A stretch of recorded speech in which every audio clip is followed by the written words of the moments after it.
Are you ready? Mm-hmm. Okay. So, I was wondering, your mission statement says in service to God, and that's the first part of it. Obviously, probably a pretty important part. And I was wondering, since we talk about this a lot in our class, in what ways have you noticed that being a religious organization has kind of given you an advantage? Or if there are any ways? Well, there's a lot of ways, but first of all, one of our values is spirituality. Mm-hmm. So everything that we teach our kids relates to our 6 core values. Mm-hmm. And with one of those being spirituality, it makes it like it's on the forefront for kids to understand that this is what we adopt into our, our mission is to make sure that you learn these things and you're out there and you're doing, you're on a mission yourself to better yourself. So we do a lot of our things with our kids church involved. So we have a lot of connections with UMC churches, United Methodist churches, and our kids volunteer and are involved in choirs and youth clubs and all that kind of thing. Yeah. So the difference is that whenever you're working with a public agency, as opposed to a private nonprofit who is one of their missions is spirituality, is that we're actually allowed to talk about it and do that kind of stuff. Whereas in a public agency, if I was working for the state or the county, that couldn't be a part of what we did. Yeah. So I feel like it kind of be like a bond more.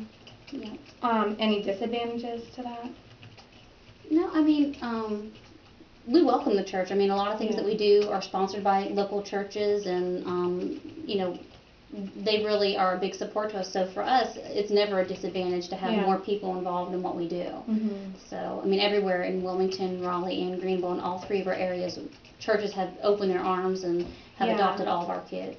So yeah, I guess that kind of actually leads into my next one about how crucial volunteers and people getting involved are to your organization rather than just employees. Because, like, how important is it that people get involved that are just volunteers? Yeah, I mean, we have a lot of volunteers from, like, agencies like Progress Energy and big corporations to local people like yourselves and churches. I mean, everything that we do, it takes more than just us. Because there's, we're serving over 100 kids just in foster care, and then we also have our residential treatment programs and things like that. So we're always looking for a hand.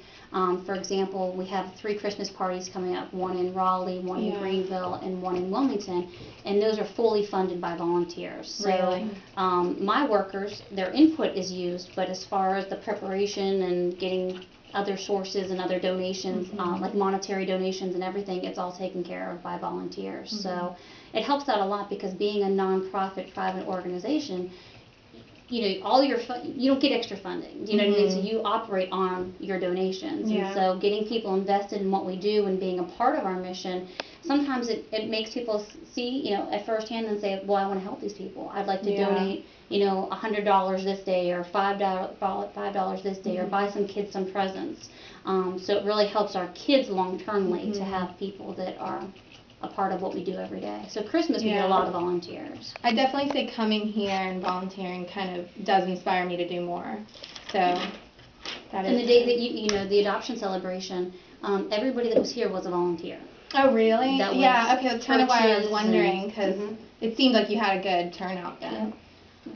In our course, we've kind of talked about how, like, history has shown that if the economy suffers, sometimes it either helps nonprofits in that there's more need for them, or it's not good for them because people will not donate and stuff. So it's kind of, maybe it kind of is early to tell, but have you seen anything with the current economy, like less donations? And we foresee, like, in January is one of our biggest fundraisers, and so we've already been talking that we just don't, we probably won't get the turnout that we normally get. We usually, probably have over $100,000 that they raise, and we already know that that's not going to happen. Now, because we're in the Christmas season, it's kind of hard to judge, because even if people are on the economy's down and they're on hard times themselves, we still see people reaching out. So, right now we don't see it as much because of the season that we're in, but come January, we're a little bit nervous that our main events won't do well. So I can see that. And then my last question is just a personal question. What was your major in college, and kind of like how were you led to this? Was it always nonprofits that you wanted to do, or just did something happen one day and you're like, I'm going to work there? Well, I'm originally from Pittsburgh, so I went to the University of Pittsburgh and got my bachelor's in social work. And while I was before I got to the School of Social Work, I was volunteering at detention centers and soup kitchens and stuff like that. So I always knew I wanted to work with people. Initially, I did not go into a nonprofit. Initially, I was in a residential treatment facility working with sexual offenders and juvenile offenders. So it wasn't like I was led to the nonprofit. I was kind of led to North Carolina, and then once I got to North Carolina, Methodist Home kind of found me. I was applying to a lot of different places, and they sought me out and asked me to come. So, but I really see a difference because in the agency I was working with before compared to here, I mean, we really are Christian based, and we really do practice that. And there's just a different feeling about working with an agency that isn't about profit. I mean, it's just it's not a business to us. Something important to you, we're all mission driven, whatever our mission may be. For me, my mission is families and kids, and so this was just a logical fit. But my social work degree definitely did prepare me for what I'm doing right now. Okay. So. Well, thank you. You're welcome.